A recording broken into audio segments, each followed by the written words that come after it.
السلام عليكم، شلونكم خواتي؟ اللهم صل وسلم وبارك على سيدنا محمد.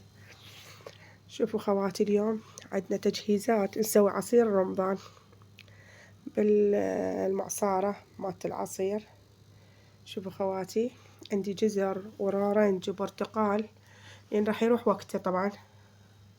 شوفوا عندي حمص مال وجبة. شوفوا خواتي، هذا الحمص هم راح اسوي وجبة فلافل واخزنها من رمضان. حلو يسوي نواشف برمضان زين. ويا بصل اخضر، خاصة هسه راح يروح وقت البصل الاخضر، يصير كل نكهة طيبة يعني، حتى ويا الكراث وكرفس تعرفون كزبرة شغلات. هم راح انقع واسوي بكياس يعني. عندي هاي العصارة هم راح اصير العصير ان شاء الله رمضان. شوفوا خواتي، عندي هاي الطاوة، شوفوا مال بالات، دزت لي اياها صديقتي، بنات جربتها ما شاء الله عليها. لو تشوفون شوفوا يعني حديثة بس شوفوا بيها مثل اللاصق او مقناطيس او شو يسمونه يعني.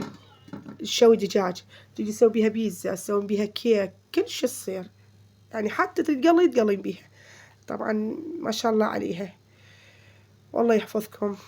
وشوفوا شلون بنات، عندي رارنج واخلي برتقال واخلي جزر.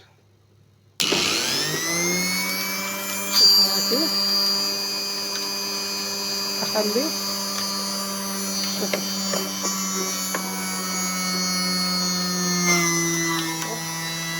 شلون ينزل بنات،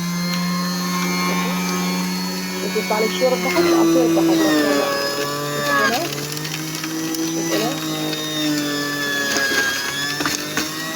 شوفوا بنات، جزاها ألف خير اللي انطتني إياه.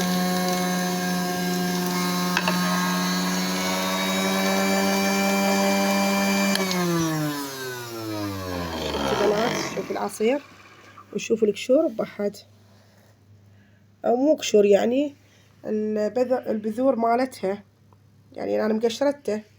شوفوا النتيجة مالته ما شاء الله.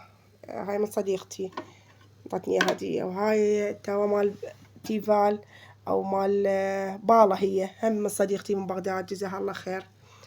والله يحفظكم، بدينا نسوي تجهيزات رمضان، الله يحفظكم. شوفوا النتيجة حتى مالت العصير هم أشوفكم إياه.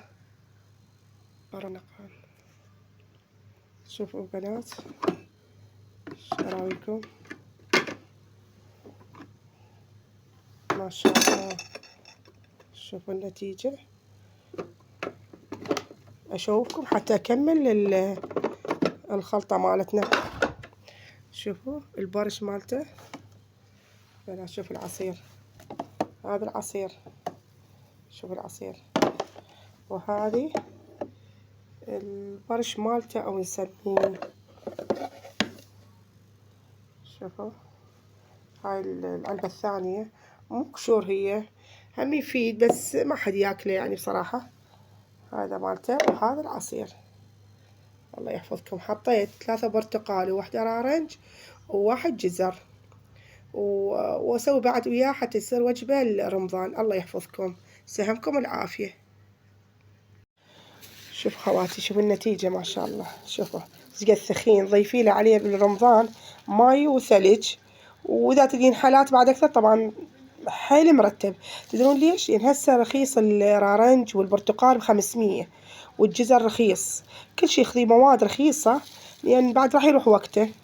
شوفوا بنات، هذا اول كيسين، بعدني ما سويت الباقي. شوفوا بعدني الخبصة مالتي. الله يحفظكم، سهمكم العافية.